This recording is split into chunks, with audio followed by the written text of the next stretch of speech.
Hello everyone, welcome back to my channel.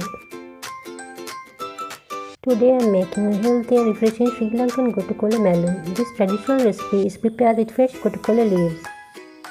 First wash the Gotu Kola leaves thoroughly and finally chop them. Add pepper, tiny sliced onions, green chilies, curry leaves and salt.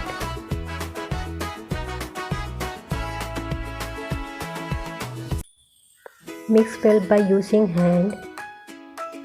Finally add the Gotu Kola leaves, grated carrot and the scraped coconut to the mixture. Mix everything together gently until well combined.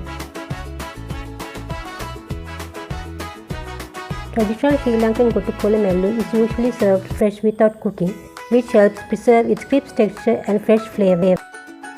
Enjoy Gotu Kola Mallum with hot steamed rice, dal curry, fish curry or any of your favorite Sri Lankan dish. Enjoy!